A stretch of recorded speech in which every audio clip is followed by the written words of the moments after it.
Welcome to the Recycle Podcast, where we discuss everyday issues from a mental health perspective. We are your hosts, Dr. LaFanya Jones, Dr. Rashonda Strickland, and Dr. Nichelle Wall. Now, don't get it twisted. We're not going to be your stereotypical therapist. What we will be is down to earth, informative, a little spicy, and vulnerable. All right, interns, turn up the volume, grab your pen and paper. It's supervision time. As a reminder, this podcast is not meant to take the place of a relationship with a licensed mental health professional.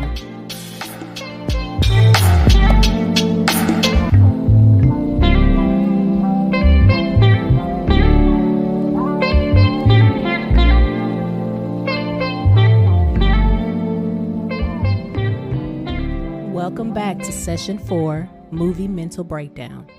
This week, we're going to be going over Diary of a Mad Black Woman. So just to kind of start you off and a little bit of a reminder on what this whole session is going to be about, we're going to take a movie and look at it from a mental health perspective, breaking down the characters, any potential diagnoses that we may see, how they could have solved their problems versus how they did solve their problems, solutions, things like that. For anyone that has not seen the movie, this was, I believe, originated as a Tyler Perry play. Yes. Which was then turned into a movie about 6 or 7 years ago. And it's about a woman named Helen and her journey through learning about her husband infidelity and their subsequent separation and her finding herself and finding a new love interest. So that's like the really quick rundown. Mm-hmm. That's accurate. Want to get my points out. Yes. Okay, so the one thing that I wanted to kind of start off with was asking you guys, what was your overall impression? The main character's name is Helen. So actually, let me go ahead and give you guys the names of the characters so we can use those. Kimberly Elise. I was going to say Elise Neal. I know. Wrong one. Kimberly Elise played the main character named Helen. Her husband, Charles, was played by, what was his name? Steve Harris. Mm-hmm. And then, of course, Medea, Joe, and Brian was played by Tyler Perry. Shamar Moore played Orlando. Mm-hmm. And then the mistress was Brenda, whose real name is Lisa Marcos. Ironically, that's her last name in the movie. Oh, is it? Oh, okay. I didn't even know that. Interesting. Okay. Yeah. That's a good pickup. Yeah. And then Cicely Tyson played Helen's mother. Myrtle Jean. Ain't that a good old name? I was just going to say that.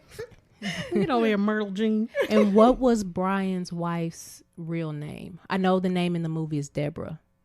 Do you know? I cannot remember her name. Well, let's go ahead and look her up real quick so that she can get her credit as well. And then the kids, Brian Jr. and Tiffany. And Tiffany's real name is Tiffany Evans. You gotta love when they keep the same name. It's easy. It's easy. So this movie starts off with Helen writing in her diary, which is a theme that will be played out throughout the course of the movie. And she's talking about an event that they're attending where her husband is being honored for something as far as him being a lawyer. Mm-hmm. And she's describing kind of her interpretation of him on how who he is kind of in the public eye versus who he is at home is not always one and the same. And she's just kind of questioning her feelings and where she stands in his life. And, you know, kind of how he's just not appearances. What's that saying? Don't judge a book by its cover. Yeah. But his cover and his inside of the book don't match at all. Her name is Tamra Taylor. Hey, Tamra. I recognize her face because she played on Bones. Yes. I knew who she was, but I just couldn't remember her real name. So we're sorry if you ever, in 5 years listen to this podcast. We want to apologize now that we didn't forget about you. Okay, so as far as one of the first things that I kind of picked up on for the husband was a little bit of narcissism. Yes. yes. So, like in his speech, he actually said that if he could die and come back, He He will come back as himself. Yeah. come back. I was like, oh, okay. So I was you like, don't oh. need no do-over. Okay. Right out the gate, I was like, narcissist. Yeah, and I was like, oh my gosh. I said, okay, so we just gonna jump straight in, like no chaser, right with the craziness. And then even the way he was interacting with her at the dinner was very showy. Yeah. But like, yeah. I want to, not necessarily showy like in a showboat kind of way, but I want you to, See this perfection that I have. Exactly. This appearance. And there was a difference in how he held her arm and how he holds the mistress arm later. And like, it's a difference in the space. It's a difference in the placement of her body in conjunction with where he is. It was a lot going on in that situation. yeah. Yeah. I agree. It was just the beginning scene. Yeah. And this movie, funny enough, it picks up very quickly. So it's not like a slow burn. So within 10 minutes of the movie starting, the shenanigans start. Which include, I think Helen went to his job to give him lunch On their anniversary. on their anniversary. And unbeknownst to her, or she kind of suspected, he was spending time with his mistress and one of his children. With the mistress. With the mistress. The baby was almost school age. I don't know why she had him on her hip because he was too big. He was too big for that. He Well. was. He looked like he was about 4. Yeah. And I was like, hold on, he been out here having multiple kids with this woman, and these like big kids. This is not like Yeah. an Right. infant. So the Right. oldest had to been in school. Yeah. School age. For sure. Yeah. And another thing that I found very surprising in that scene is that the mistress was very bold. Like, you Yes. introduced yourself, and it was very cocky as Shook well. her hand. Like it was almost like she was the wife Yes. and Helen was the mistress. Low key, what this reminds me of? Oh Lord. Peter Guns Oh, and his longtime girlfriend. I think her name is Tara Wallace and Amina Butterfly. Yeah. But he ended up marrying the mistress instead of the longtime. That's what this reminds me of. Wow. no, I think that's Yeah. a good. Yeah, that's a good. Because that's exactly Yeah. the situation. Yeah. I can see that. And I thought it was so, that's dangerous. Because if she keyed in, well, she did in that scene, but she keyed in on that this is the woman that my husband has been sleeping with, somebody that I've been suspecting you've been sleeping with for quite some time. And then I finally see you, those are the kinds of things that make people snap. Yeah. And the Well- whole office knew. Yes. 'Cause Because they they were trying to protect her. Girl, you or took the keep, words right out of my mouth. I they couldn't were get it trying out to fast keep enough. her from going to his office The to receptionist and Calvin. That's the little. We gonna call him an intern, the associate lawyer or whatever. Yeah. He wasn't full fledged yet, but yeah. see. Yeah. But even before that, because I know we started after this celebration on to when she went to the office. Well, before that, when no, you're right. It's because it was after that when she went home and she got home and her things were being packed. It was after that part. It was right? after that, Okay. but the mistress was at the celebration and he Yes. winked at her Yeah. and she made sure she was like, "You see me? Exactly. I'm here. You see I this dress you totally bought me?" missed No, that. I saw Oh, you have that. to watch it again because she is sitting on the left side of the screen and he winks or looks at her Yep. as they walk by before they're seated. And because when I saw that, I was like, oh, so he has his wife on his arm, quote air quotes, on his arm, but he's winking at this woman, so it makes her his wife look stupid, like she's not aware of what's going on in her marriage. Yeah. Yeah. And for anybody who doesn't know Kimberly Elise, let me call her by the name in the movie, Helen, she's a middle chocolate complected woman, and the mistress is very fair skinned. Very fair. She looks like she curly could be hair. like Afro Latina or something like that. And so it's almost that whole exotic thing that's been going around the last 2 weeks, even though, I mean, Black people are exotic. We come from all over. That's not the point. But you can see a lot of the different things that we've talked about over these last couple of weeks kind of playing out in this movie with all these different stereotypes and things of that nature. Absolutely. That was, I think, one of the other surprising things for me was the last 2 weeks, the stuff that we talked about. I mean, it was just completely highlighted by just about every other, if not every, scene in this movie. Yeah. It was a lot going on. Like, I had to watch this movie. Like, I had to pause it so several many times because I was like, wait, we just talked about that. Which is ironic because we picked this movie before we picked which of our topics we were going to do. Yeah, I know. Exactly. Talk about putting the cart before the horse. Yes. Man. But yeah, so I think another thing that was surprising, which this is something we were talking about a little bit while we were brainstorming, was how what she wrote in her diary about him, you know, because there's like a voiceover scene with the party scene where she's talking about him. And again, this is a theme that's kind of present throughout the movie, is what she's writing and then what's going on at the moment.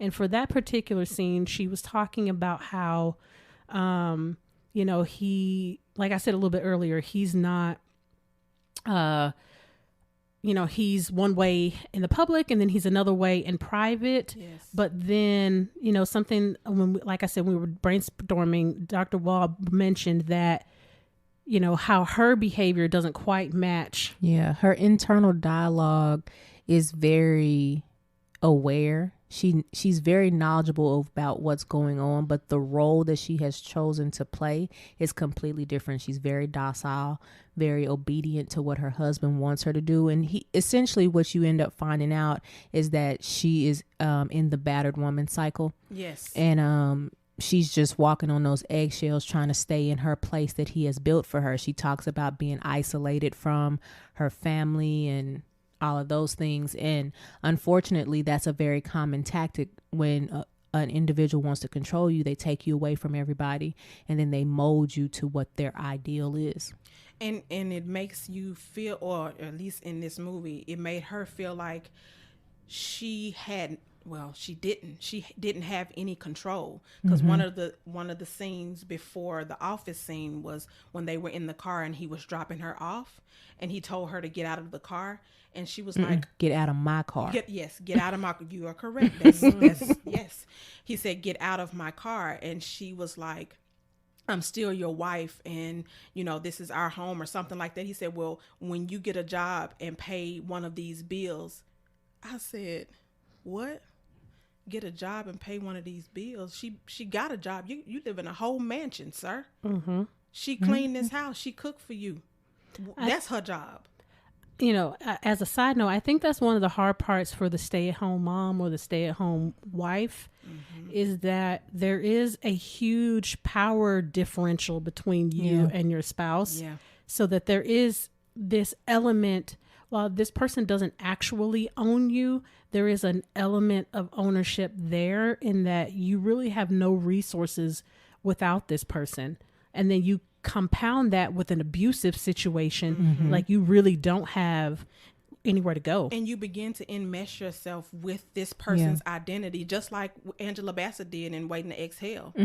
You know, when you have a husband or spouse, I don't want to say make it just men, but when you have a spouse that's significantly career driven and they've accomplished a lot of goals with you being there by their side, and they make it and then make you feel like you had nothing to do with it. Yeah, you rarely see couples who set that dynamic up correctly to where both know what their role is, both know what they're contributing, both positions are valued. Sometimes that money get to people's heads and they change, and that's actually something that she brought up, is that she could tell that money had changed him. Yeah, because, well, we'll get to that part, but because he actually was a guy that, you know, he was living in He was in the them street streets. life. Yeah, Yeah. He was living the street life. He's a drug dealer. Yeah, he was a definition of started from the bottom. Yeah. Or a rags to riches. Because she did say that later on. We'll get to that part, but she did say that I was with you when it was just love or something to that nature. When it was just us. Yeah. So then, fast forward a little bit. And then the next scene is she, after she goes to the office and has that encounter with him and the mistress, she goes home and he is having all of her clothes packed and basically Put in a U-Haul and putting her out of their home. Y'all, this hurt me to my heart because that woman thought that this man, for their anniversary, 'Cause that it's- this man was replacing her wardrobe. Entire wardrobe. She was so excited about that. And just to find, let me let y'all talk because I got to calm down a little bit. Because the scene that really burned me up is the one that's right after that. Oh, it did? Yeah. That's why I got to let y'all talk so I can be ready to Yeah, but just the amount of letdown that she had in that moment, to go from that level of excitement to that level of devastation is it's unlike, it's a definition of a emotional roller coaster. Oh, yes. For her to believe that, okay, he finally saw me. He finally is keying back into me and trying to connect with me. And celebrating us. Yeah. To then not only be put out of my house, but you also brought the woman with you. My house. You didn't tell me. And this is also where Shamar Moore's character Orlando enters because he's the person packing the house up and putting it in the U-Haul. So she's also being embarrassed in front of this complete stranger. And the woman. Like my thing is for the mistress, you saw this man drag this lady out of the house. Literally. His wife out of the house, and you still wanted to be with him? Kicking and screaming. Like, where is the humanity in that? Even, okay, fine. All right. If you gonna have an affair with this man, that's your prerogative. But you let this man drag this woman out of her house. And why would you even come to this woman's house? Yeah. Like, to me, that's the classic desperation. I was thinking, pick me. Yes. She really believed that she had the prize. Like she thought that she had won. I finally got him, and you gonna get this girl out of here. And now I can finally relax and just be in my element and be in my house. And now he's all mine. And like, look, see, you should have been gone. It was the traditional, like, where the significant other is telling the mistress or Mr. whoever that my wife is no good for me. You're better. We're better compatible. Like you can tell that he had been feeding that to her because this was not that stereotypical mistress thing where the mistress is in check. The side piece is in check. Now she came up in there like she was the wife. And because Helen was so docile, she was just like, but what? Like, what is she doing? Like, she was very calm until he said she had to get out. And the only reason why she had any intense emotional reaction is because she was being drugged out the house. Well, and the mistress seemed like she was annoyed that she was even trying to. Yeah, she was. She was annoyed that she was trying to fight for her dress that I picked out. Right, and then she said, "Please tell me you're not one of those begging women or sisters." Yeah. I was like, Dr. Strickland was saying when we were talking about it earlier. Dr. Strickland was like, "But you begging." Because she was. For somebody else's husband. For years. Because you have 2 children. You have 2 children. Yes. 2 whole boys. So you've been begging for years. And I wish that we could get deleted scenes or behind the scenes because I'm thinking, how many times did he tell you in the beginning, I'm not leaving my wife? I'm not leaving my wife. Because it is, statistically, it is actually rare for the spouse to leave for the side person. They generally tend to stay with their spouse. So how many years did he tell you, I'm not leaving my wife, I'm not leaving my wife, I'm not leaving my wife? And then finally he said, you know what? Okay, I'll leave her. And then the following, piece ensues from there. Yeah. Yeah. No, that makes sense.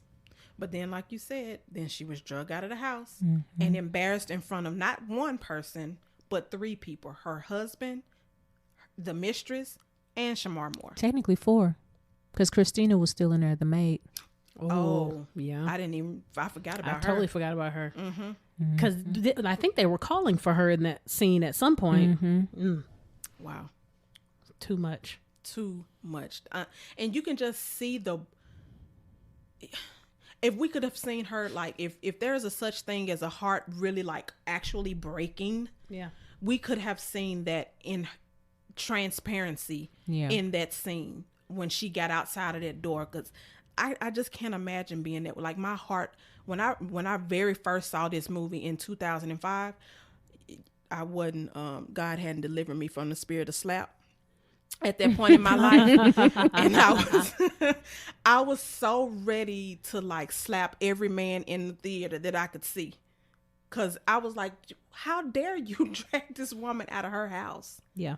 But that also, luckily, not luckily as in for Helen, but for us, the viewers, showed us the cycle of abuse and dependency. You know, because you don't just get to the place where you yanking and yoking up people like that. You can tell that he was comfortable with how he was talking and treating her. Oh yeah, you could see that anger in him when she sat on the couch and was like, no, I'm not leaving my house. You could see that anger build up in him. Like, because in that scene, I was like, well, has he hit her before? I mean, she did say it later to Medea. But it was almost like he couldn't believe she was being indignant. Like, hold on, why are you trying to, like, this ain't the normal routine. She ain't got your back. Right, when I say get up, you get up. That's the way it's always been, so I don't know why you trying to change it up today. Right. Right. You know, she acted the mess out of that scene. She did. Well, you know, wasn't she TT on Set It Off? She was. Yes. She'd be good, them crying scenes. John Q. But yes. She cried the whole movie in John Q. I said, boy, she could get that. You better be a method actor. I love it. So then the next scene is her in the truck or the U-Haul with Shamar Moore. And in there, you know, he's kind of, which it was nighttime, but he said they had been driving around for hours. So if I was on the YouTube channel Cinema Sins, that would have been a sin right there. Cause I'm like, what? You've been driving around for hours, but it was still dark outside. Anyway, so he's kind of like, you know, like, what's going on? Like, we've been driving, like, I need to, like, I have other things I need to do. Can you kind of tell me where we're going? And she's like having a stress response. So the first thing that kind of popped in my head was, since we're going to kind of incorporate, like we said, mental health pieces in here. So a diagnosis that kind of popped up in my head was acute stress. Oh, yeah. So for the individuals that are not familiar with what that is, the easiest way to describe it, it's like baby PTSD. So it's like the precursor to PTSD. So I was like, man, she is just not there. Yeah. He was checked out completely. Oh, yeah. Yeah. Because then, you know, she grabbed the wheel and was trying to, like, get them to pull off the road. But that was after Shamar Moore shut her down from having an emotion.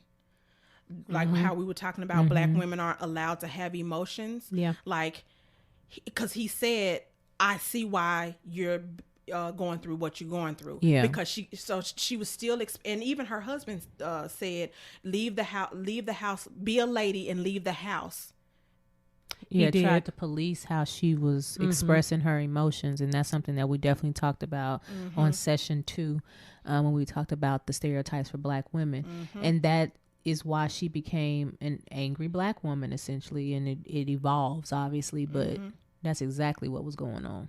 And Shamar Moore did the same thing when he was in the truck, or in the truck with her. He tried to do the same thing, limit how she could. He had just seen her being dragged out of house. How did you think she was gonna respond to you saying, you know, I need to drop you off somewhere? Then if you knew she had actually the rights to the truck, I guess. So then you should have just said, okay, well, just drop me off somewhere. Yeah, he responded out of frustration. Yeah, because his help was not received. Yeah. And the funny thing is, my help wasn't being received in the way that I thought it should be received. Yeah. Yeah. But how could it if she didn't?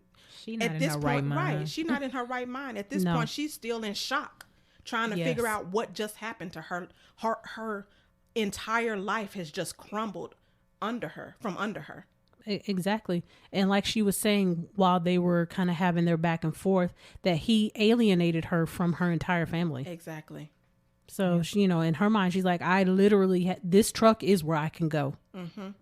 And now you're telling me I need to stop the only place that I even kind of feel safe in this moment. Wow. I didn't even think about that. Yeah. I mean, because she's just been put out of her house. I have no real family. Her like she said, he required her to put her mother in a nursing home. So I can't go to my mama's house. I don't have any friends.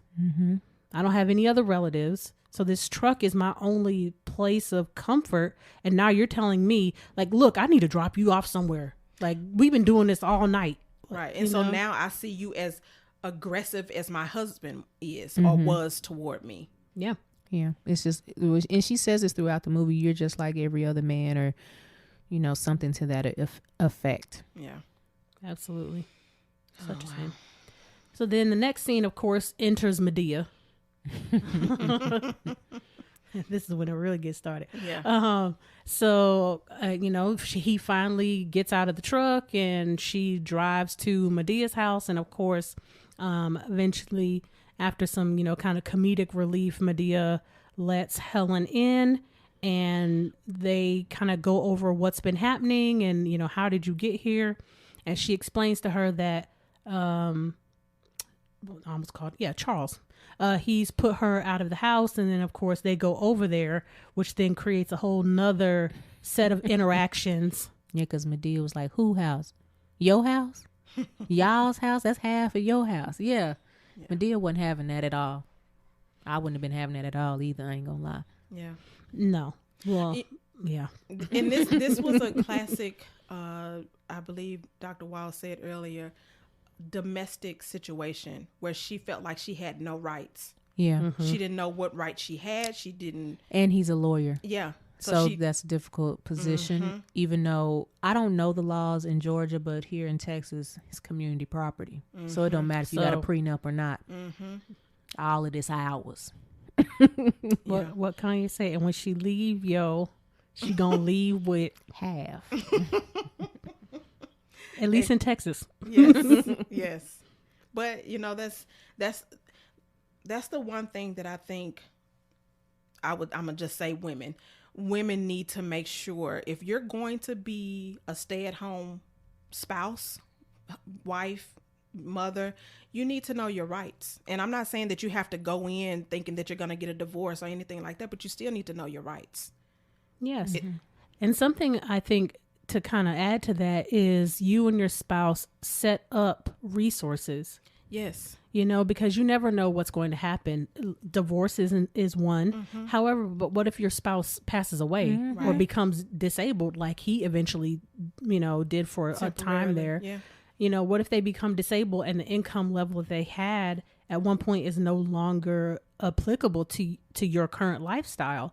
So, setting you, and if you have children, setting you guys up so that it reduces all of that extra stress. Yeah. Right. Because I mean, if you're going to be married, like I said, hopefully divorce is not the first instinct. But if you're going to be married, hopefully both of you are wanting both of you to be set up if something were to happen. Yeah, that's part of financial literacy. Yeah. Family planning is not just a sexual thing. It's also a financial thing. And a lot of people don't realize that. My sister, Shalon, her and her husband be on point with how they plan their lives out. That's how good. they plan their future, how they plan out the monies that they want to spend for their children's education, like all of that. They are clearly a good role model for, starting your marriage off and not knowing what you're doing, and then growing into, okay, this is how we're going to do this. This is how we're going to budget. And it's important to do that. And there are two working incomes versus, just one person working, but it's still important because y'all may have different ideals of what financial planning looks like. Yeah. Yeah. So as that scene continues, there was another point there where the mistress was again very boastful. Again. To the wrong person. To the yes. Yeah. So she kind of got I don't know if you would say loud, but she definitely was acting smart with Medea. After they had kind of tore up all the clothes, they definitely had a waiting to exhale moment going on in there. I know when she tried and her little hands was like, and she couldn't do it. That was so funny. yeah. But then, simultaneously as that's going on, you find Helen, trying to at least get some sort of resources because, again, she has nothing. So it doesn't even look like she has any kind of bank accounts or anything. Nothing. Right. So she's trying to get some money. And then the first thing that he does when he finds her is say, "You're coming to steal from me." So even in his mind, this is mine. And they you had don't been married. deserve anything Right. here. And they had been married for 18 years and she don't deserve anything. And you didn't have any of this prior to you marrying her. Right. So you built your wealth With her. Yes. Yes. But in his mind, it's mine. Which kind of goes back to that narcissistic idea. Dare I even say a sprinkle of maybe a little antisocial in there? And individualistic mentality that we were talking about too. Yes, absolutely. And then he became angry. Yeah. Chased her a little bit. That's actually when he talked about the difference between what he was going to do and how she was acting. Because it was interesting for him to be like, okay, I did this for you. Like, me kicking you out was a good thing. No, it really wasn't. But that is classic manipulation. It is. Gaslighting one-on-one. Yes. Girl, where's my notes at? Because I was like, oh, they just gaslighting this whole movie, boy. Well, I said actually in the whole movie, I said they are just completely not acknowledging or honoring Helen's feelings or where she's at. Or her boundaries. Her Well, boundaries. she didn't have none. Even when she got some, they still ignored it. Because, well, we'll get to that part. Yeah, we'll expand on that idea as we continue on.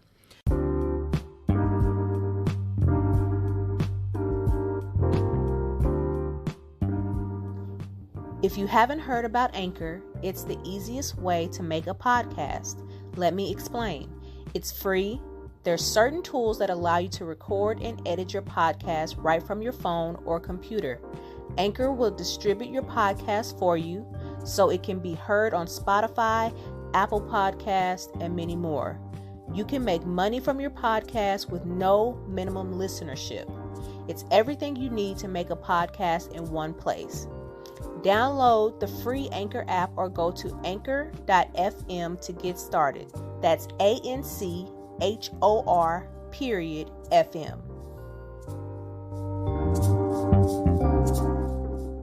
So then they call the police and her and Medea, go to jail for a little bit, enter some more comedic relief with Judge Maybelline. And I was like, I totally forgot about Judge Maybelline. I know, but her hair was cute though. I love her For that hair. time, it definitely was.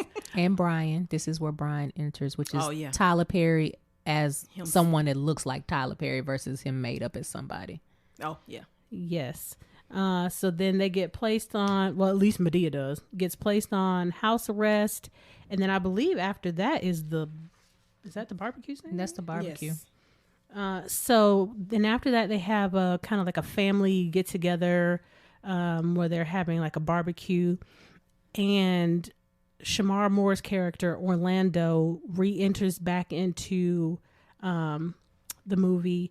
And Brian notices that Helen and Orlando at least are familiar with each other. Tension. And tension builds. One thing that I found very interesting on that scene, in particular with her and Orlando, was it seems like everyone gets angry with her after they've initiated some hurt towards her. Yeah. Because she said something to him because he was like, "Oh, this the crazy," and she was like, "Crazy," and then he called her bitter. Yeah, and she said, "I'm not bitter. I'm mad." Mm-hmm. And it's like, but wait a minute, you said something to her. Right.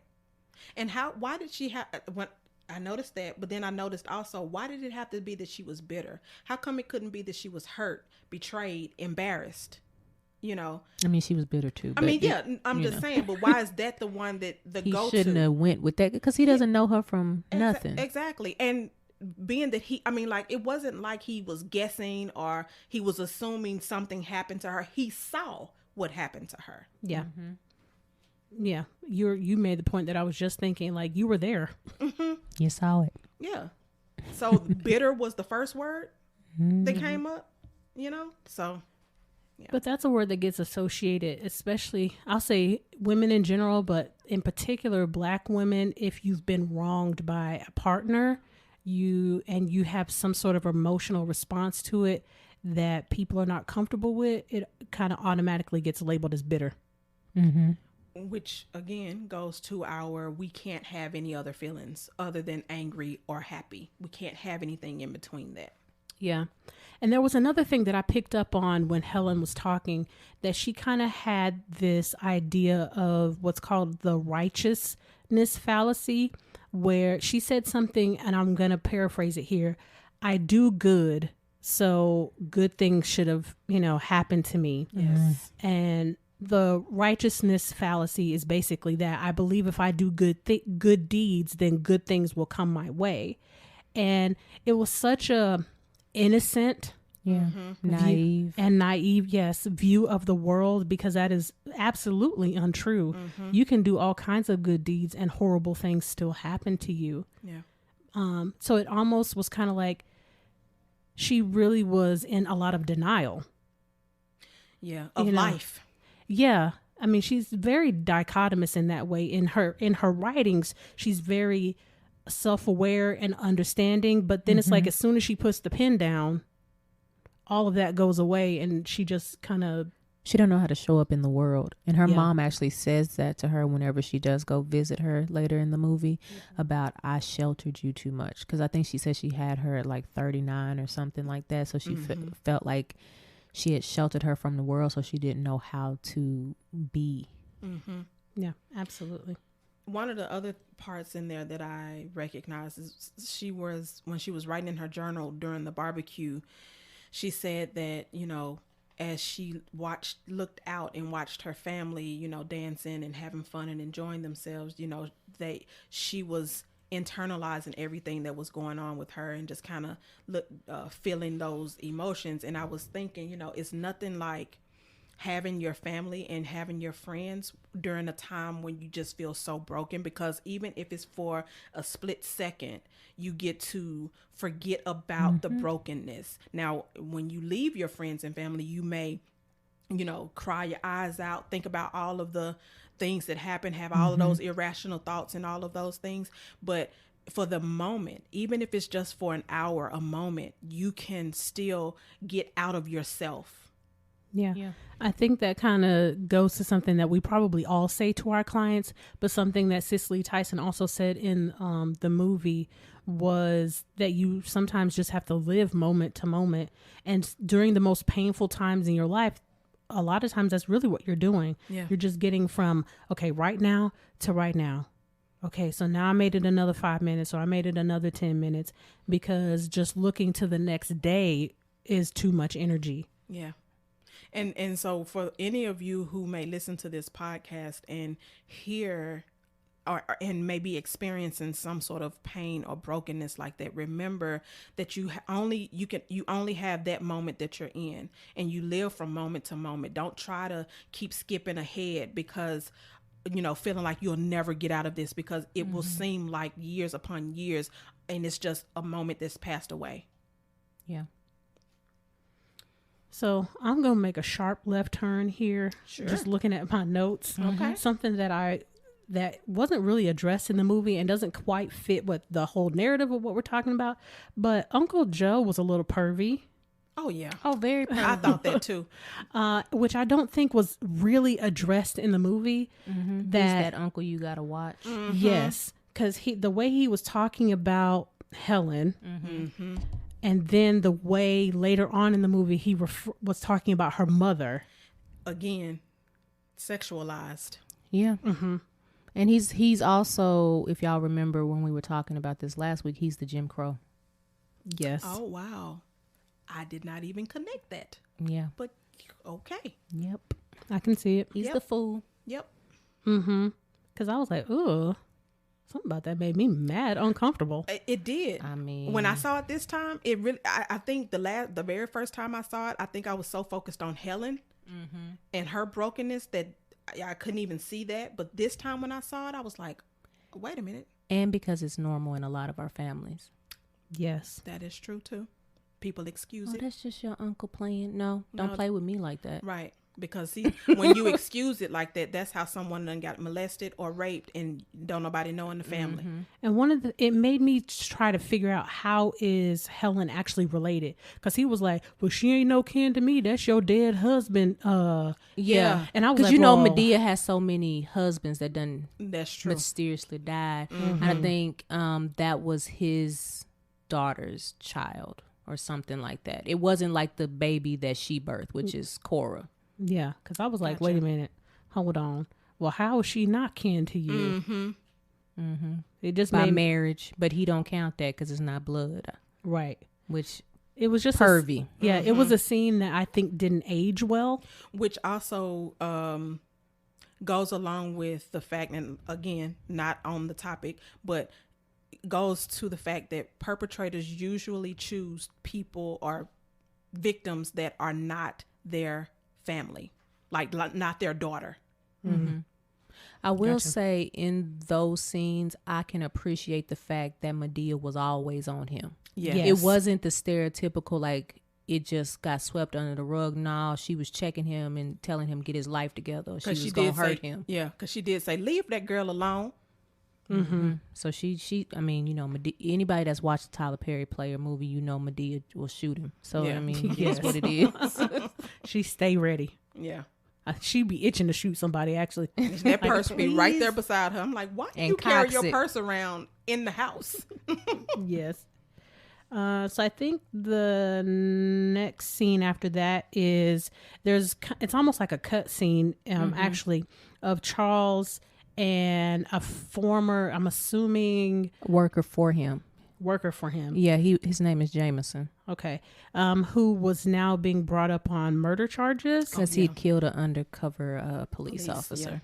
And because Charles is a high-powered defense attorney, and it seems like he's a criminal attorney. Yeah. On top of that, so he wanted him to, represent him legally, and they had a disagreement on, whether he was or was not. But Jameson basically told him, "No, you are going to." Yeah, he blackmailed him because he used to. I think his words were he used to run coke for him. Don't forget where you came from. Yeah, because evidently Yeah. we find out that Charles, or as he calls him, Chuck, was a kingpin. And so that's probably how he went to school. Yeah. That's probably how his hands were clean, because he had a lot of runners doing stuff for him instead of him doing the dirt. Yeah. And it brought up another point for me that we brought up a little bit last week towards the end of session 3, was because one of the things that Charles was saying in that scene was like, look, no, that's y'all. That ain't me. No, you need a lawyer. He was very much separating himself from the life that he used to live. Yeah. And he was more assimilating himself more towards, elitism. His career for him, I don't necessarily for him know if it was whiteness that he was trying to assimilate towards, but it was definitely elitist. Very, Yeah. very. But the reality is, Chuck and Jameson were still the same person. Both of them extremely wealthy, because I think Jameson's bribe was like $300,000. Yeah. In a duffel bag. And they were still the same person with their mentality as well. Exactly. Yes. Dog eat dog. Because he also, Charles had no problem kind of stepping up to him. Got and, all up in his face. I said, okay. Okay, we about to have some stuff going on right now. And the reality was, like, when you look at that scene, the juxtaposition is you see Charles, aka Chuck, in his like chill wear, because he got a phone call in the middle of the night, and then Jameson dressed to the nines, like Yeah. 3-piece suit on, looking marvelous. Yeah. And so you see this juxtaposition between the light and dark, and you never know who is who in these situations. It was very ironic. It was. Yeah. Look at you, Tyler Perry, giving us the symbolism out here. I love it. So then after that was they cut to the nursing home, I believe.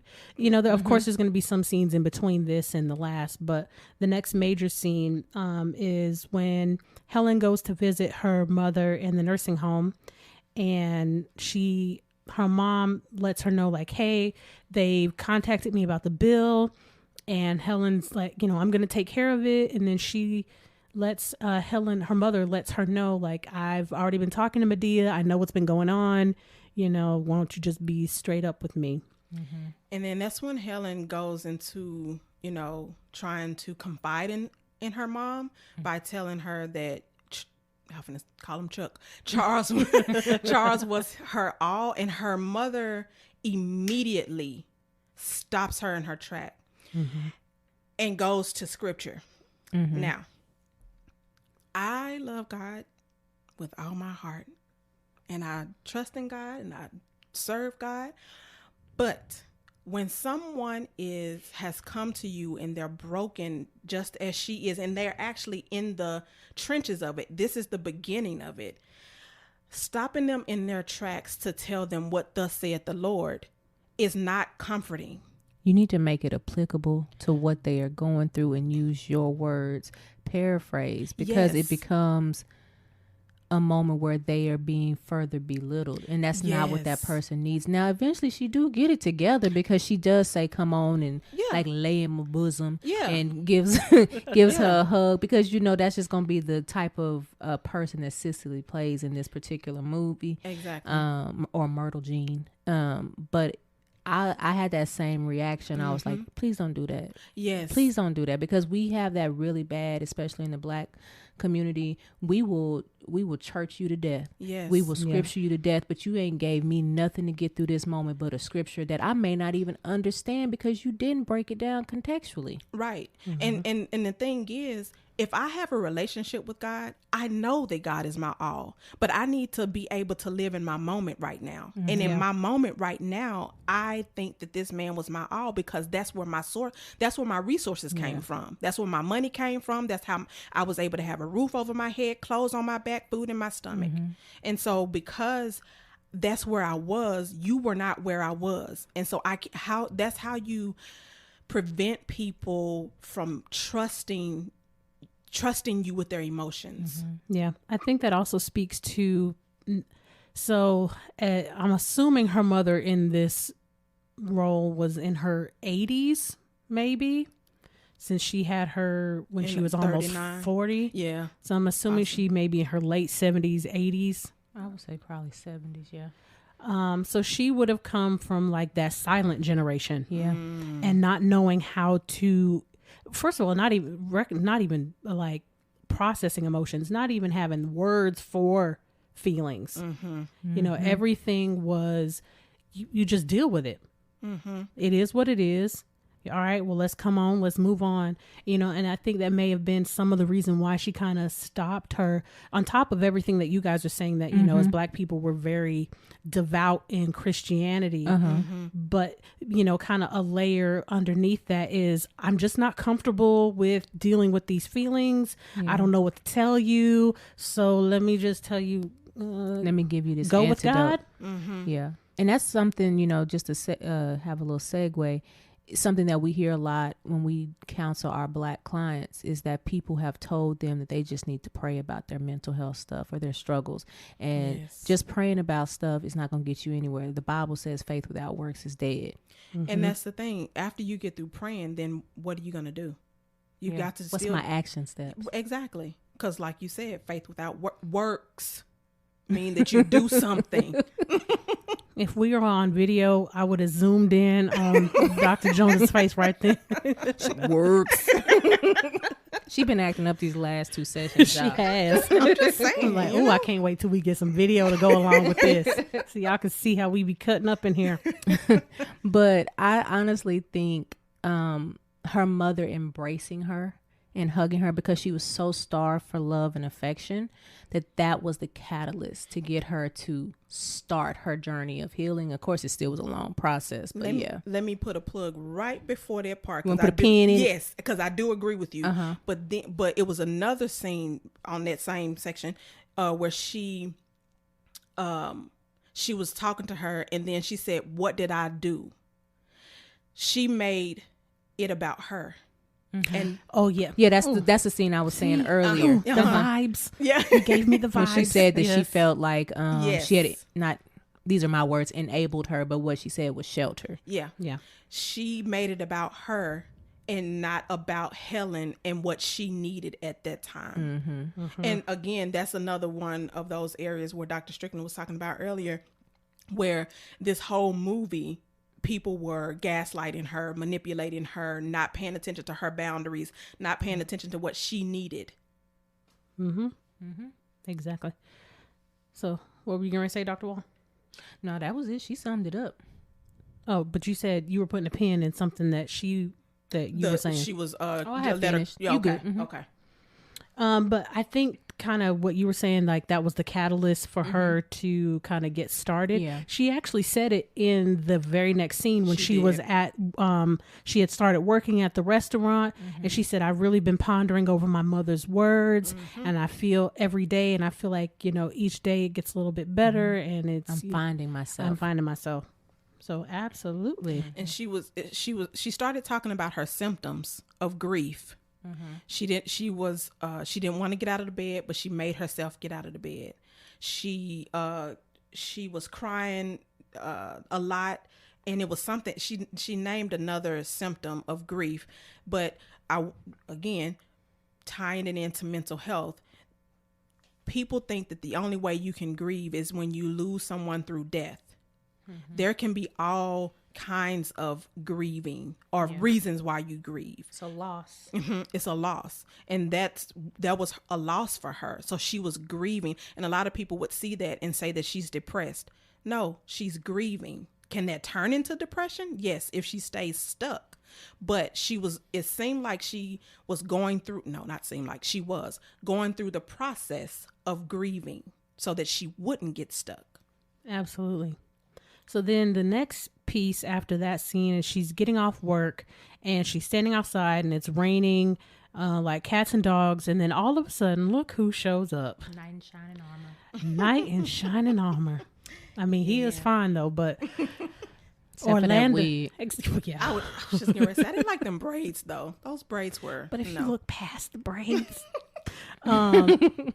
but Orlando shows up and says, "Hey, Brian asked me to come pick you up."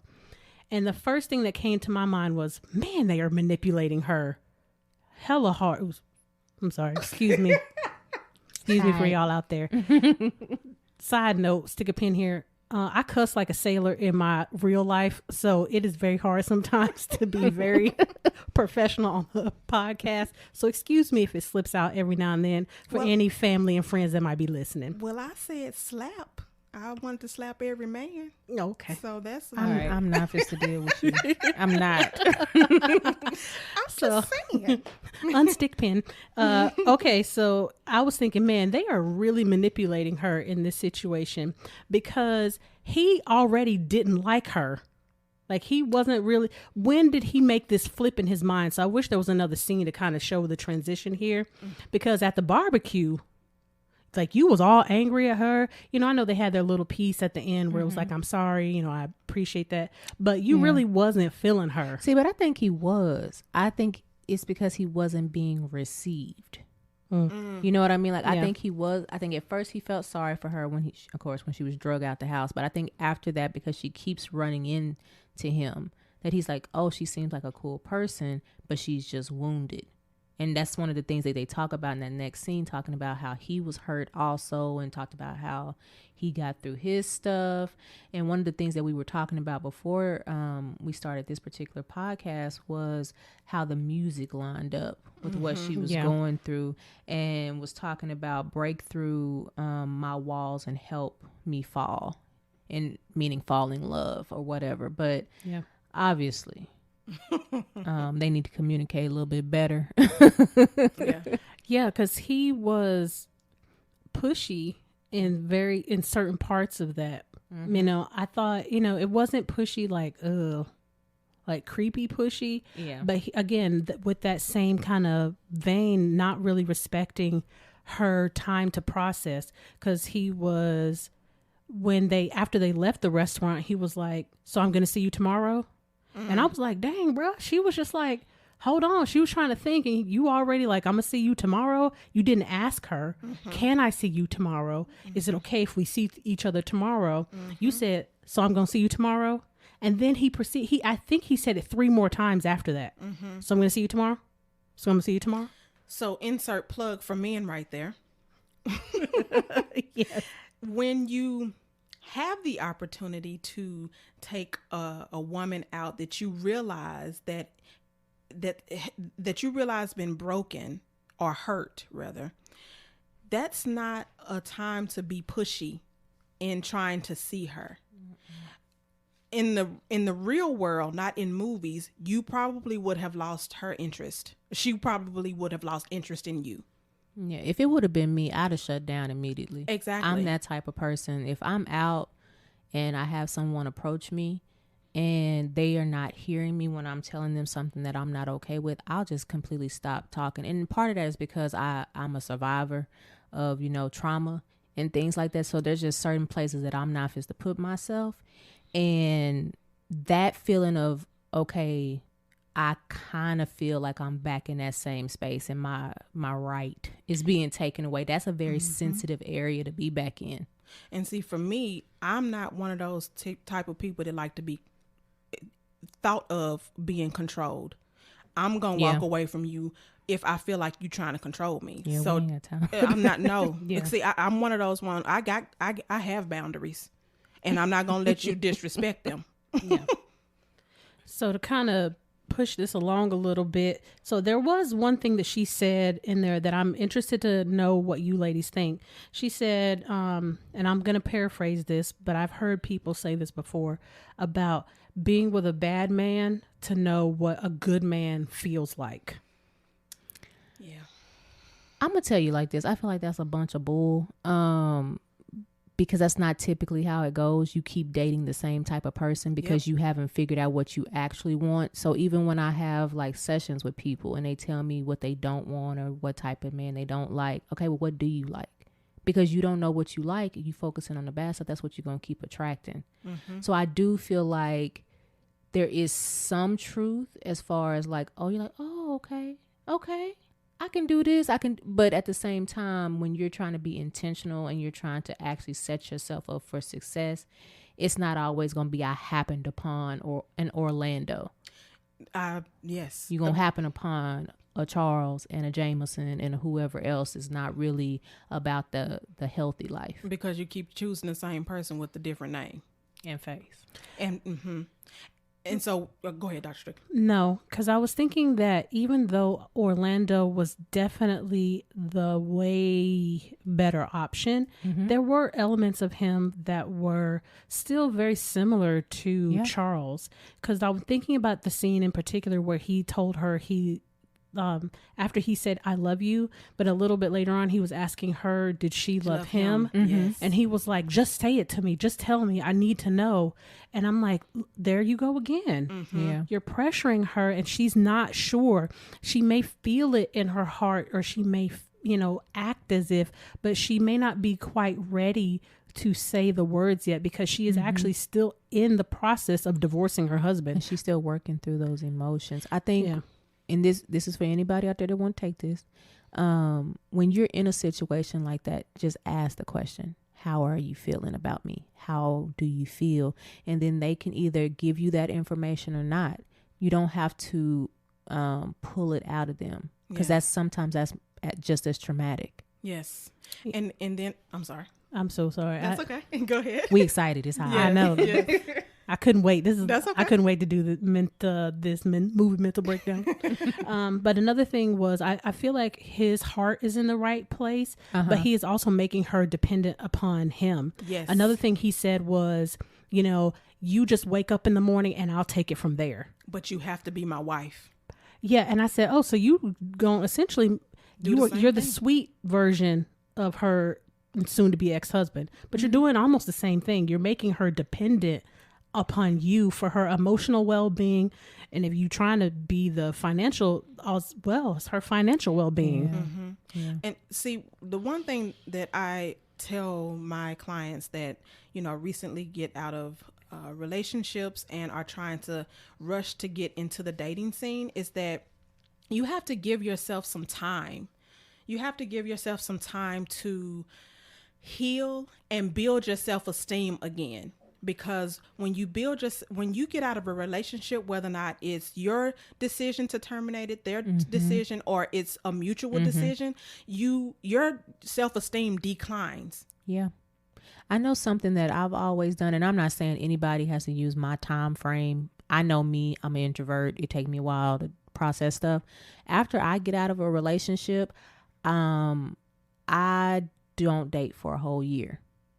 Now, I'm getting older. I ain't going to be able to do that, because I'm trying to, have a baby or two or something like that. But that's something that I do so that I can make sure I don't have anything that I'm going to put on the next man, and I don't have anything that I'm going to take from the next man. Exactly. So it's a process. Yeah. So I think another thing that, we can kind of add to this whole explanation is something simultaneously while they're going through the story with Helen and Orlando is Brian's relationship with his wife, Deborah. She appears to be an addict of some sort. They don't actually really outline what type of substance she's addicted to, but it appears she's no longer living in the household. That she's in some sort of trap house, maybe. Because you can't tell if it's a halfway situation or a trap house. It just looked like she's struggling. Yeah. And they have the scene where Brian, who is Tyler Perry, where he allows her to come in the house to have a meal. And she begins to try, and I don't necessarily want to just label it as manipulate him into trying to help her again. That's what it was. But that's how I took it. Because she said, I can make you feel good. Yeah, she did. And it sounded so slimy. It always reminds me of that scene in Monsters Ball. Make me feel good. Yeah. And he then begins to set his boundary. It sounded like from the scene, it made it sound like he had been enabling her for years and years. Every time she tries to, pretend like she wanted to get some help, he would get on board with it. But this time it seemed like he stuck to his boundaries and was like, I'm helping you how I can help you and what I'm willing to do, which is a good boundary to have when it comes to people with substance use problems. And that's a very hard place to get to. So for those of you who may listen and have a loved one that's addicted to some sort of substance, don't think that you can just get there overnight. This has probably been years upon years of making those attempts and thinking that this time it would be different, and this time it would be different. Okay, so this time got to be different. No, you're gonna go through those things before you get to that point where he was, to be like no and be firm on your no. Yeah, because he loved her. Something that I talk about with some of my clients is the love that a parent has toward a child and the love that you have towards a partner is very different, because, your parents just love you. Like, it's kind of almost a instinctual, innate feature. Unconditionally. It's unconditional. Yeah, for the most part. Because some parents do put conditions, but mostly, yes. But when there is, I'm sorry, just to insert this part on this subject, you do, when you are dealing with a person that's addicted to a substance, you do have to learn how to love them unconditionally, but with conditions. We're gonna have to have a That's episode about that. Yeah. But what I was getting ready to say is one thing that I talk about then with my client is that you choose to love your partner. You know, your parents, you know, when you're born, it's just something that just kind of comes up and they just love you. The bond. Yeah, there's a different type of bond. But when you choose a partner, it is a daily choice to continue, you know, Choose them. being attached to this person. So it's a different feeling when this person is hurting you, because I've put myself out there. I've invested all this energy into you. I've continued to choose you even beyond your own demons. Yeah. For lack of a better term. And to know that now I have to put this limit there and essentially kind of funnel my love to you, because it's no longer, it's hurtful and it's not really a mutually beneficial relationship anymore. Yeah. Because you could tell, I'm sorry, Dr. No, Wall. go ahead. You could tell he still loved her. Yeah. Yeah. But to piggyback off of that, another interesting facet of the relationship is that Brian has a tendency to hold his daughter accountable for his wife's sins, as you know, the sins of the mother, you know.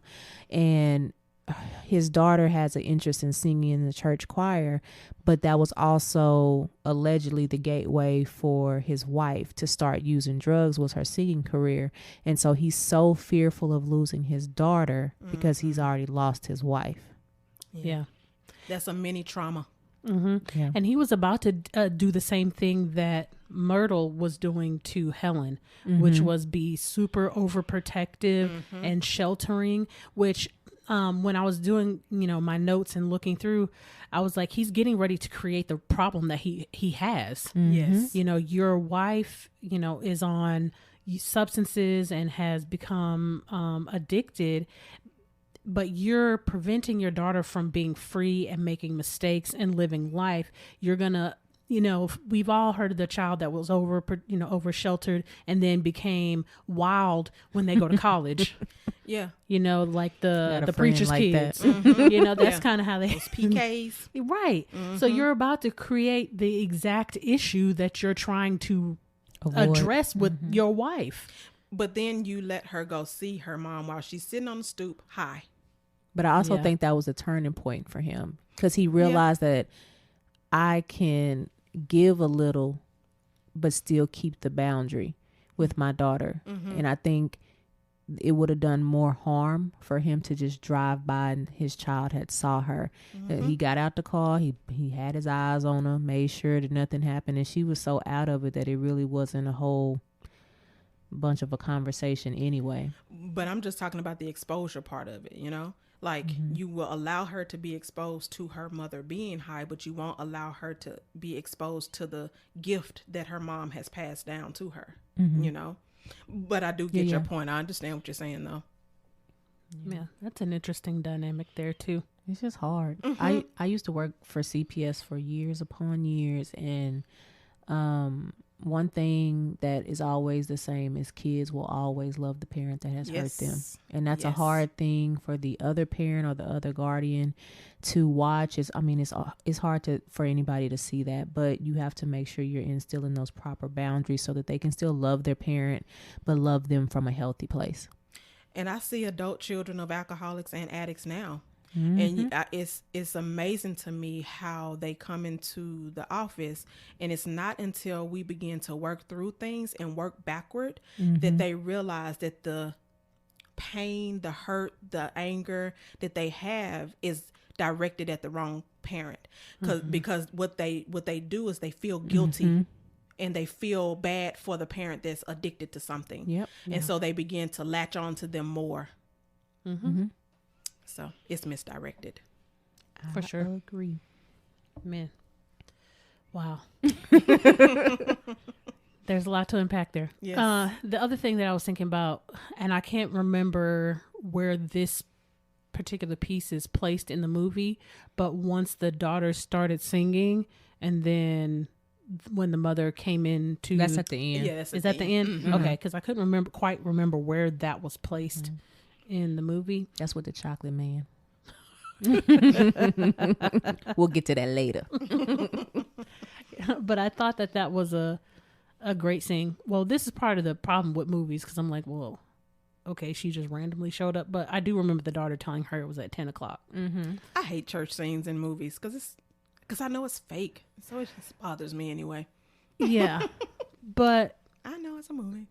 I do think that, again, with the symbolism, kind of how the daughter was able to sing and, the breakthrough because the mother had already started going to rehab at that point. Yeah, Yeah. she had already probably St. Joseph or something graduated like that. because she Yeah. wouldn't have been able to come if she wasn't already detoxed. Not without an escort or somebody to help her. I mean, somebody there with her. chaperone. Yeah. So I thought it was, very symbolic of, the daughter being able to fulfill, a dream within her own context. Mm-hmm. And then the mother kind of her metamorphosis from, addict to sober Mm-hmm. and kind of reclaiming her family, reclaiming her life. And her faith in her higher power. Yes. Yeah. Yeah. I like that. Which is very 12-steppy. It is. Yeah. So one of the next scenes is during court, Yeah. The divorce court. the divorce court. So this is kind of where Helen starts to go through her, large transitional phase. So while she's sitting in the courtroom and the judge is, going over the final divorce decree, she kind of basically says he can have everything.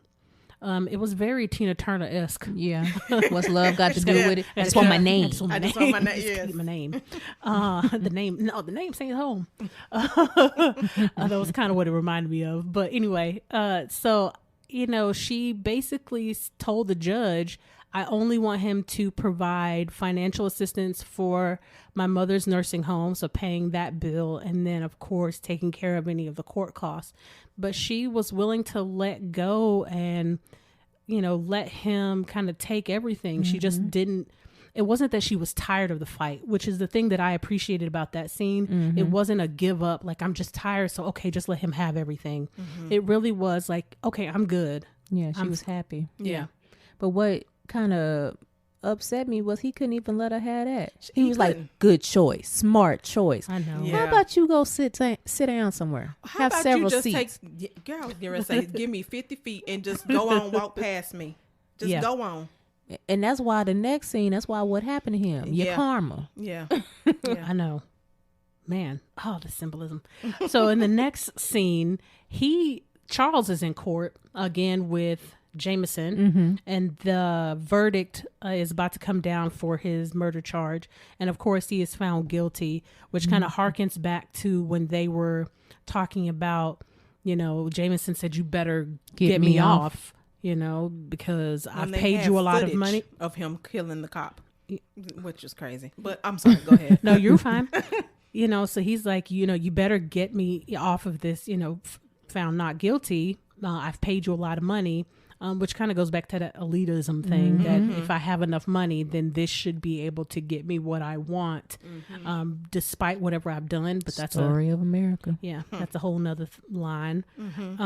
But he is found guilty, and he told Charles, if I don't, like, Watch your back. watch your back, you're gonna get it. And then of course he pulls the gun off of the bailiff, I'm assuming, and then shoots him, it looks Four like in the times. back. Four Yes. times in the back. In the back.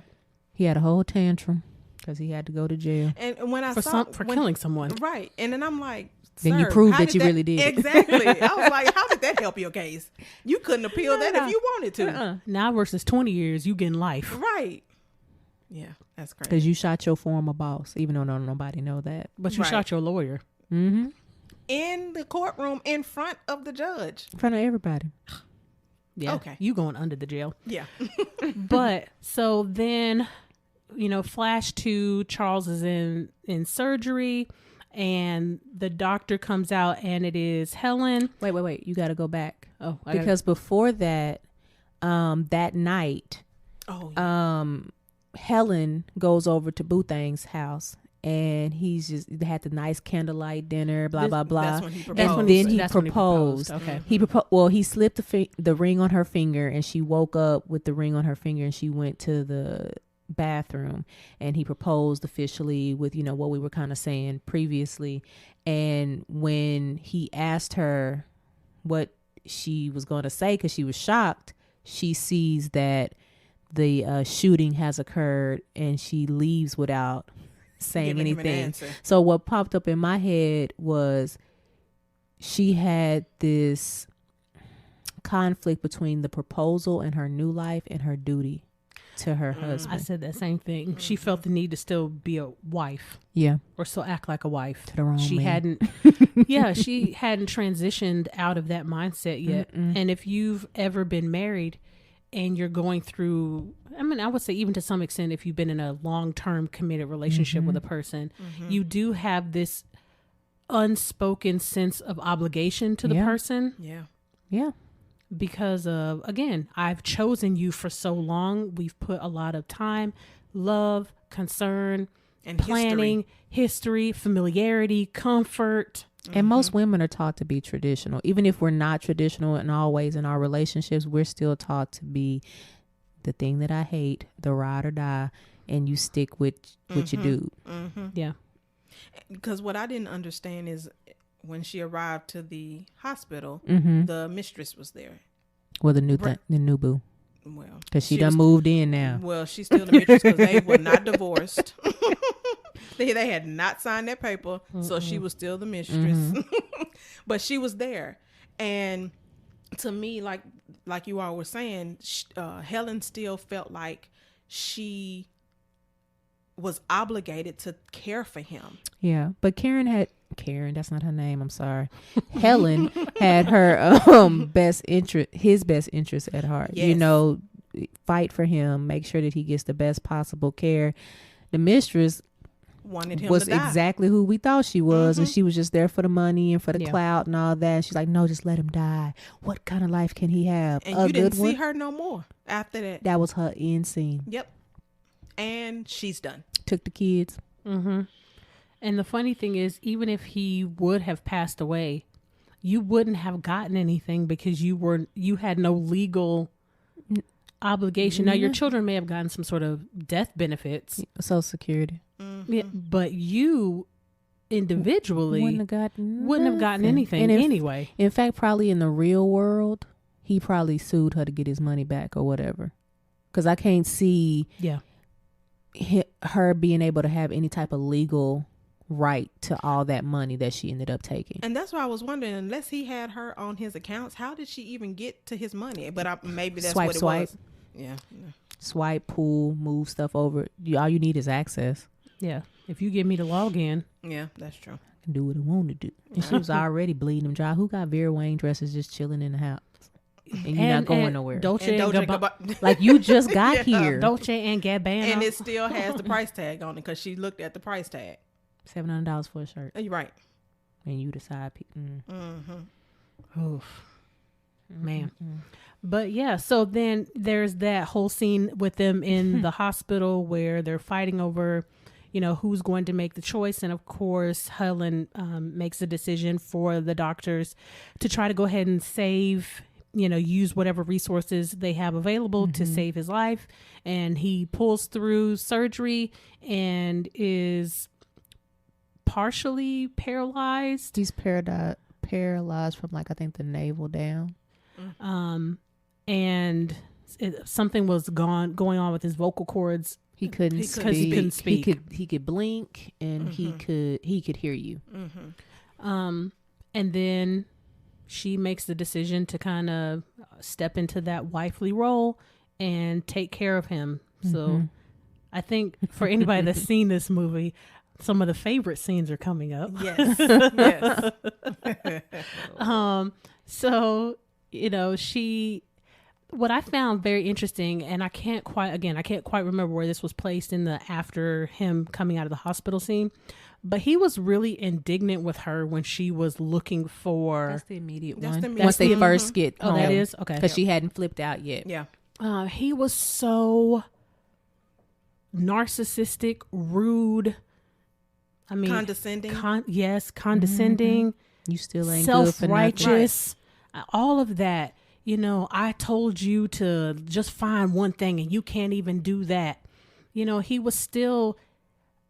couldn't even see that the woman that he thought was the dime piece, the woman that he thought was going to be the one that's really down for him, was long gone. He didn't even know that she was gone, actually, because he's screaming, "Where are my kids? Where my wife? I mean, where my woman? Where my kids?" And she had to break it. His legal wife had to break it down for him and let him know she been gone. She took all your money out your accounts and she gone with your boys. And that's kind of when it evolves and we get to hear more of Helen's situation with him. And she comes out and talks about how she had been walking on eggshells for pretty much the whole relationship. And she actually had gotten pregnant 2 times and ended up losing the babies because stress. And she was talking about how her hair had been falling out. And like we talked to y'all on session 1, that's a symptom of extreme stress. When you at the point where your hair is falling out and it's messing with your reproductive system, something horrible is going on in your body, and that type of trauma is very hard to heal from. How y'all just gonna skip over that slap?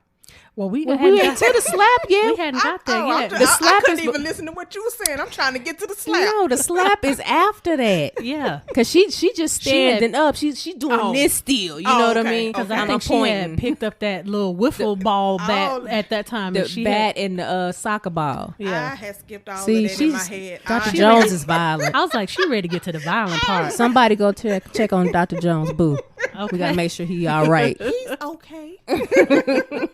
Like, she was so ready. I'm like, I can't even listen. Because even then, she beat the crap out of that man with the toy in her hand.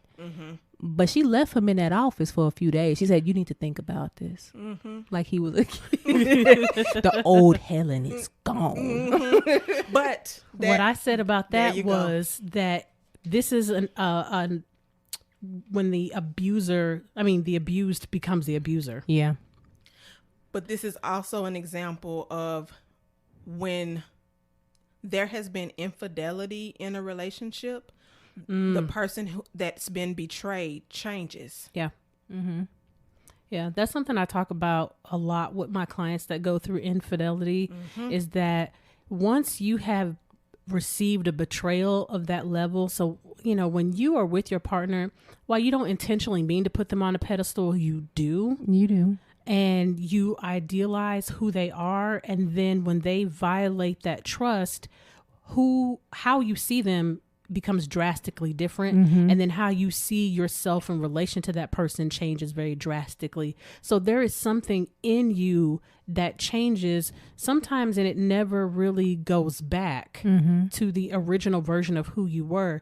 And she was really kind of at the precipice of that moment of transitioning from like she said, the old Helen is gone. Yeah. And she seemed like she probably was always a pretty meek and kind person, and they met at a relatively young age.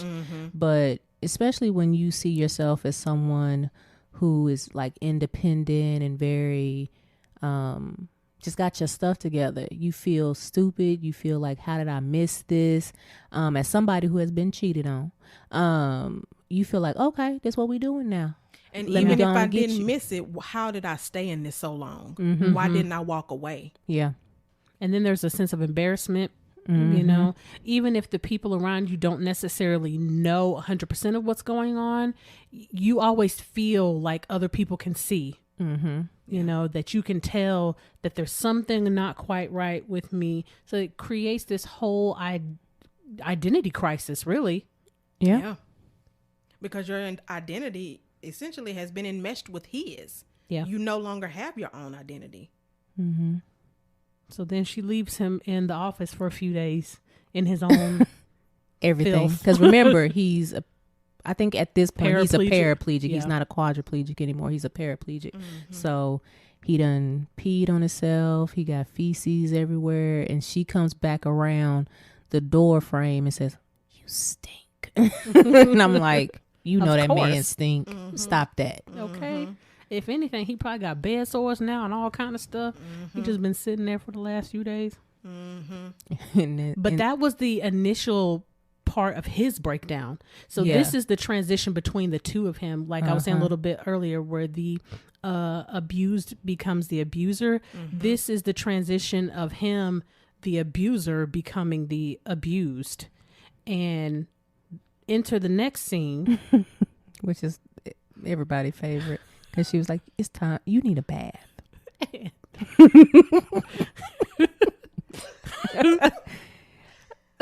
So get it out. she wheels him in. It's not funny in real life, but in the movie it's funny. Yes. She wheels him into their, I guess, master suite, and they have one of those huge garden tubs with the ledge all around it. And so she gets a running start, and then then flips him into the pool, of water, the bathtub of water. Catapulted him. And I told them that he got up out of that chair like a dolphin, like he was just getting it. Like, I don't know how this man didn't break his neck in real life. In real life, yes. Yeah, the scene is hilarious. If this was a real life situation, that would be terrifying, and it's not appropriate. Something very, focused, and you would want to attend to him immediately. But we all know that this is a movie, so in real life, it has some comedy in it. Yes. And the reason why I think for a lot of women, this is I guess a air quote favorite scene is because of how he treated her when he dragged her out of the house. Yeah. But when she threw that man over in that bathtub of water, and mind you, it's not a whole bunch of water in here, she is so engrossed in how she's feeling that she done lit a cigarette. Now, we haven't seen Helen smoke the whole time, but all of a sudden these cigarettes have been produced from somewhere. Actually, no, she did smoke. When? When she was at Medea's house, when they were telling her to go look for a job, if you look at her when she's sitting at the table, she's smoking at the table. Okay, I have to go back and look at that. I completely missed that. I have to go back and look at that. Because I know Medea smokes, but I did never see Helen smoke. But she's sitting on the bathtub smoking, and she looked like she was a pro at that joint too. Yeah, and he was just slowly sinking. Yeah. His head was getting closer and closer, and then eventually he got under. He said, "We're not doing that." And then she gets him out and revives him because he almost died. And that's when she made that statement of, "I was there when it was just us." Mm-hmm. And then she left him. Didn't she leave him there for a little while too? She let him soak a little bit because you need to let dirty things soak. She didn't even take the man's clothes off though. Hey, he had on his tennis shoes. It's got to disintegrate. It's got to disintegrate. So but she just washed his clothes and his body at the same time. Yeah, that's how you do it. Okay. One thing I think I forgot to say, when they were in the office, when the abuse started or reversed, I remember her saying, and it stands out in my head, is that I gave you life, but you took life from me. Yes. Yeah. And that's symbolic. That's real symbolic right there. Mm-hmm. Especially because she related it to the pregnancies. Mm-hmm. Yeah. I think you have that, which is kind of like the literal. Mm-hmm. And then you have, again, the, figurative of you crushed my soul. Yeah. You changed me into a person that I almost don't even recognize. Mm-hmm. And I did it all in the name of you. Yeah. And the thing is, if she were my client, like, we would work through all of this and, the abuse, the trauma, all of this part. And at some point, I would probably have her go through this to determine what her responsibility in this is. Yeah. Because all of this is not his fault, because she could have left. Yeah, because there's a difference between responsibility and fault. Oh, yeah. Yeah. Very true. But you got to own why you are staying stuck in your situation. Yeah. Nobody can break you but yourself. That's a quote that I did literally today, because I had a session with a client and we were talking about stuff similar to this. And I was like, you can't keep giving your power away to everybody. Exactly. Yeah. And so we would definitely have to go through that list of things that was her responsibility. Not that it was her responsibility for him to abuse her or anything like that, but all of those things, like seeing the signs and not either confronting it or confronting it within herself, and not even just with him. Yeah, I think that goes back to something that I don't know if we all say it in the same way, but that you teach people how to treat you. Yes. You know, she taught him certain behaviors that were acceptable by not setting boundaries.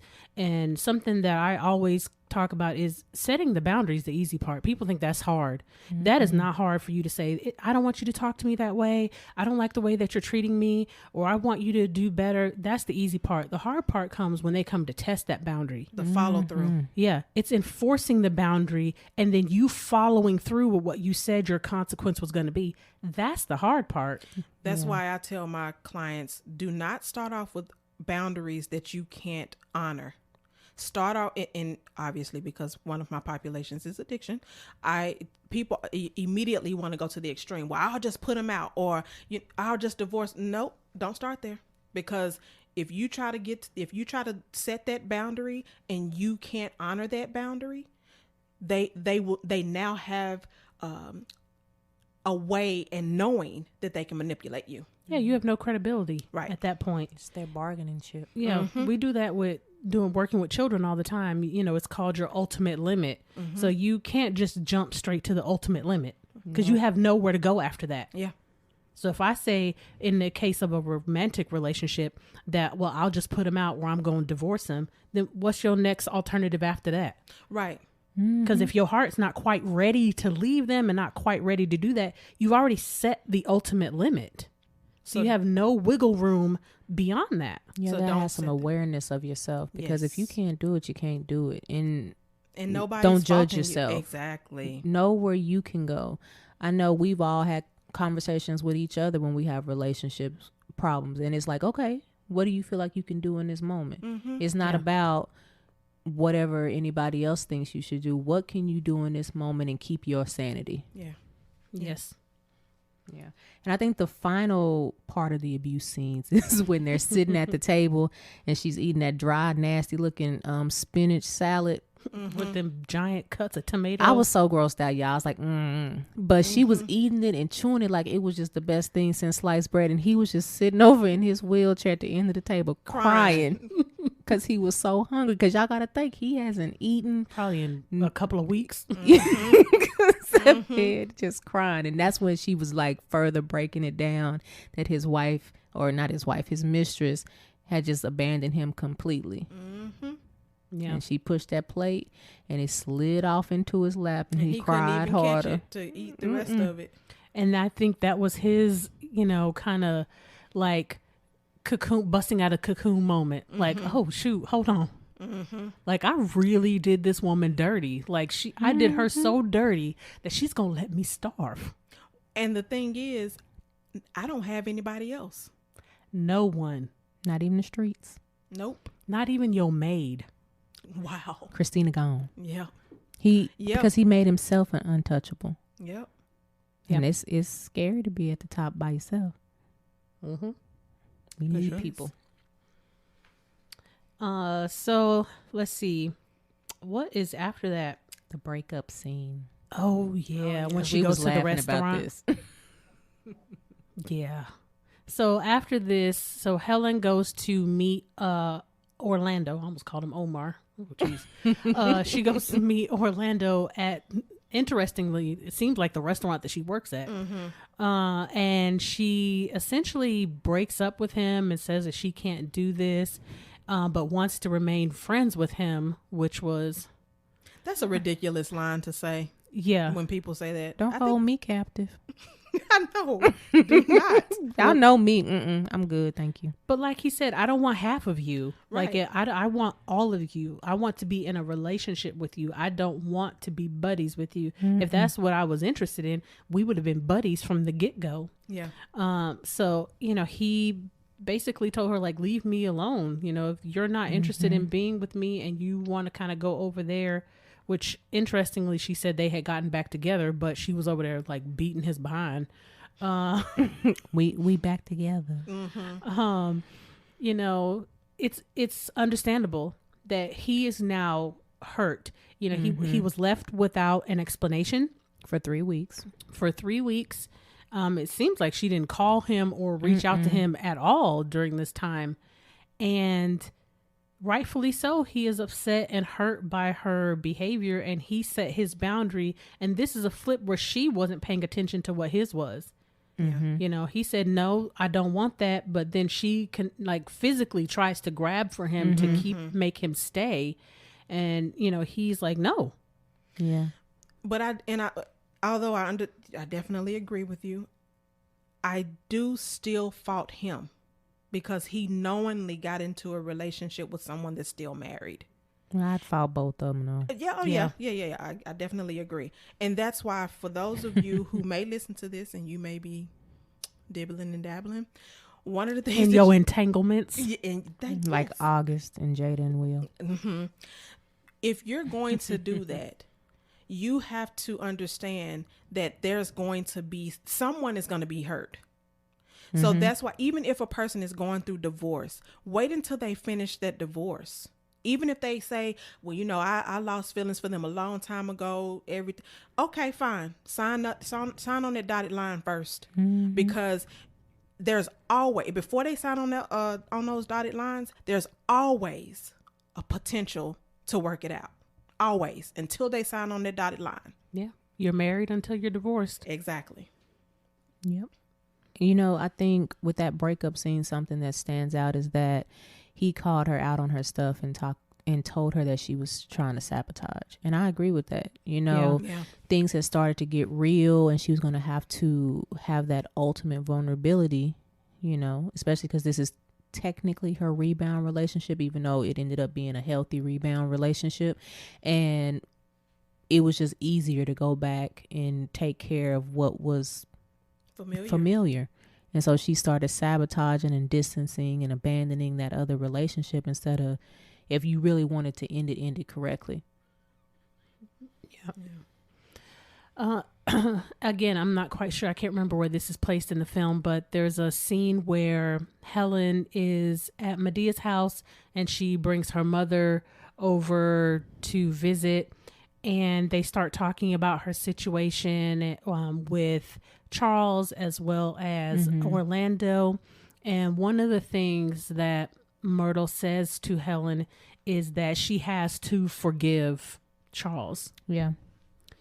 And I thought this was another, you know, kind of example of them not paying attention to where she may be in that moment. And I did agree with the statement of, you know, forgiveness is not necessarily for the other person. Forgiveness is for you to release control or, you know, or to regain control and no longer allow that person to kind of have real estate in your mind. So I did agree with that because that is something that I kind of work with my clients on when we talk about forgiveness. But what kind of I didn't like was she was telling her, you have to forgive him. And, you know, I think she could have worded that a little bit differently to kind of get her point across, you know, that at some point in time, you might want to look into the concept of forgiveness so that you can release yourself. But saying that you have to forgive him, it would just really, it was insensitive. Yeah. To her journey. I mean, of course, well, for most of us, we know when you don't forgive, you are giving your power away and keeping yourself attached to that person. You're walking around mad. They fine. They not thinking about you in that manner. It's you that is dividing yourself between multiple things. And so eventually that is something, of course, that she was able to do. But that was a journey. That was not an overnight thing. And the forgiveness has to come at your time. It can't be something that's forced, and it can't be something that's done because someone told you to do it. Yeah. Yeah. It won't be authentic. Exactly. And it won't last. You'll find yourself, it's almost like casting your cares on the God, and you keep taking it back, and you keep casting it on, and you take it back. That's if you are forced to do it and doing it when you're not ready to, that's how it be. Yeah, it just becomes anger, which is, she already had enough of that. Unresolved feelings transition into anger. Yep. And resentment. You're either going to implode or explode. Yes. And boy, did she explode on him. So at this point, we're kind of winding down towards the end of the movie at The this church scene. and the church scene, which we food kind of scene. already addressed the church scene. But then I believe if not, no, it's not the final scene. The second to last scene is them kind of doing a soul food Sunday, it kind of looks like. And at the table, talk about awkward moments. Helen decides that this is the prime opportunity for me to lay my divorce papers on the table And my rings. and my Yeah. rings. In front of the whole family. Her family, not his. And tell him that I don't, I'm good now. I want to go be with my man. I'm in love. I'm in love.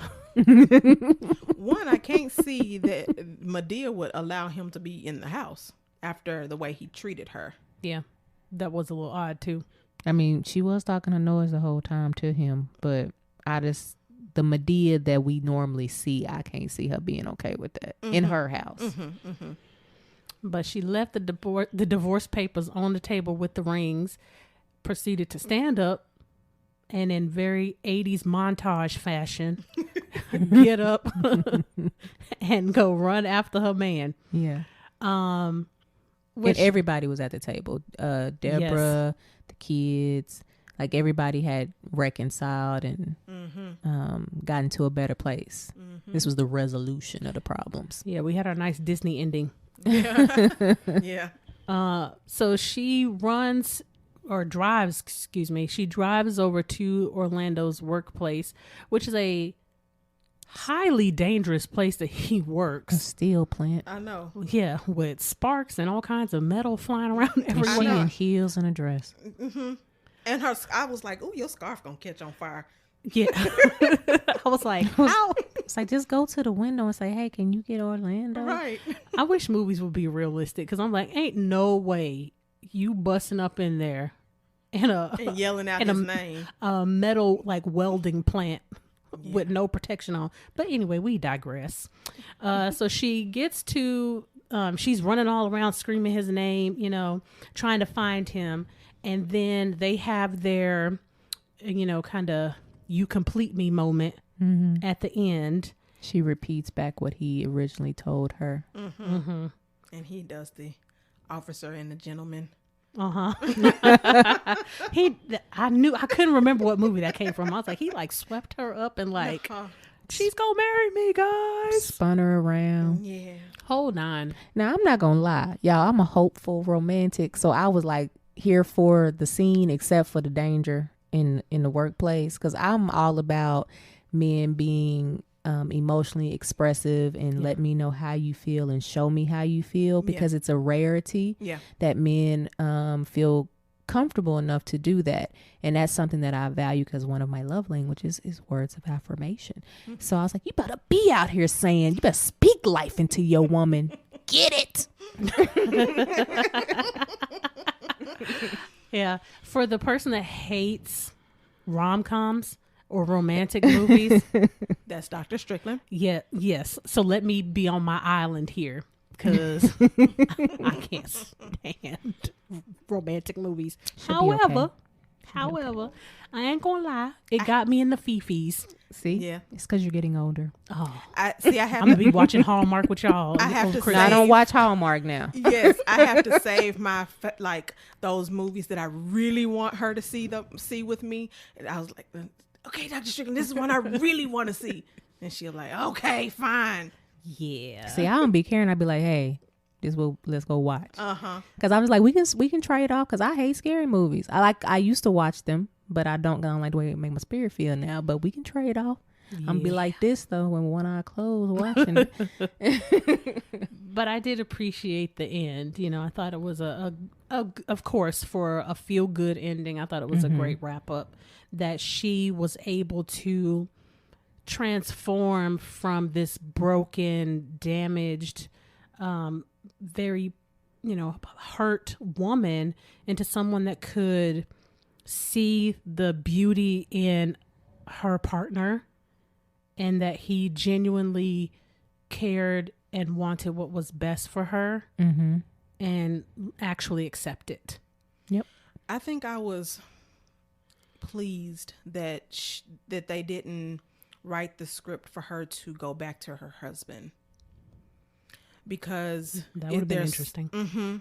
There are so many women that do, and that's know your choice, and nothing's wrong with that if that's what you choose to do. But because of all of the abuse that she had to endure, I would have, as a therapist, thought she still didn't get it. Yeah, she would not have been able to be her authentic self. Exactly. And she was not the same person that she came into that marriage as. She had, like she said, old Helen is gone, and new Helen would not have fit well with Charles, aka Chuck. His image. Yeah. Wow. Man. So that's all, folks. So that concludes our movie mental breakdown of Diary of a Mad Black Woman. Like we said last session, this is something that we would like to do maybe every fourth Wednesday of the month. We'll choose a different movie and just kind of break it down from all of the mental health perspectives. We are definitely interested in your feedback on this particular session. Is this something that you guys would like for us to continue? Any feedback on how to make it better and improve it? Or movie suggestions. Definitely movie suggestions. So please, once we, kind of post this on Facebook, Instagram, please comment and let us know what we can do. And your thoughts about the movie. You may have some different things that you either have questions about or comments about that you would like for us to address that we may not have had the opportunity to.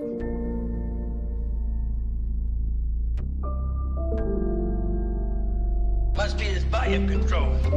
So, okay, interns, process your notes. Be sure to catch us next session and find us on all major platforms at The Recycled Podcast. If you're a new intern, be sure to like, comment, subscribe, and share. Thanks for listening. And remember, we are shifting and reshaping our psyche through healing conversations and connections, one discussion at a time.